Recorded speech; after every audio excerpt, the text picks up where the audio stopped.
കഞ്ചാവ് കേസിൽ കായംകുളം എംഎൽഎ പ്രതിഭയെ പിന്തുണച്ച് ബി.ജെ.പി. സംസ്ഥാന സമിതി അംഗമായ ബിപിൻ സി ബാബു വിശ്വസിക്കുന്ന പ്രസ്ഥാനം എംഎൽഎക്ക് പിന്തുണ നൽകിയില്ലെന്നും കൂടെ നിൽക്കേണ്ടവർ കൂടെ നിന്നില്ലെന്നുമാണ് കായംകുളത്ത് നിന്നുള്ള മുൻ CPM നേതാവ് കൂടിയായ ബിപിൻ സി ബാബു അഭിപ്രായപ്പെടുന്നത്.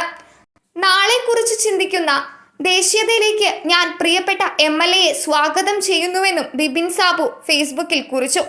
പ്രിയമുള്ളവരെ, 2 ദിവസമായി ദൃശ്യമാധ്യമങ്ങളിൽ കൂടെ ഒരു അമ്മയെയും മകനെയും തേജോവധം ചെയ്തുകൊണ്ടിരിക്കുകയാണ്. 9 കുട്ടികളുടെ ഭാവിയാണ് ഇതിൽ കൂടെ നിങ്ങൾ ഇല്ലാതാക്കാൻ ശ്രമിക്കുന്നത്. ആ കുഞ്ഞുങ്ങളുടെ, അവരുടെ കുടുംബാംഗങ്ങളുടെ മാനസികാവസ്ഥ എന്തെന്ന് ചിന്തിച്ചിട്ടുണ്ടോ?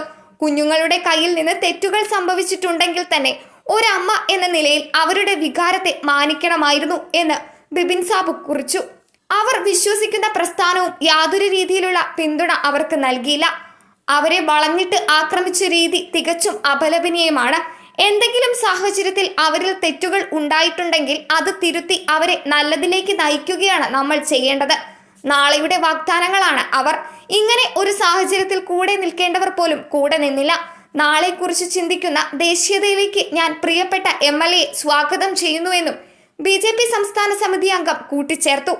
നേരത്തെ ബി.ജെ.പി. സംസ്ഥാന വൈസ് പ്രസിഡന്റ് അഡ്വക്കേറ്റ് ബി ഗോപാലകൃഷ്ണനും പ്രതിഭയെ പിന്തുണച്ച് രംഗത്തെത്തിയിരുന്നു. അഡ്വക്കേറ്റ് പ്രതിഭ എംഎൽഎയെ വളഞ്ഞിട്ട് സൈബർ ആക്രമണം നടത്തി മാനസികമായി പീഡിപ്പിക്കുന്ന രീതിയോട് യോജിക്കാൻ കഴിയില്ല.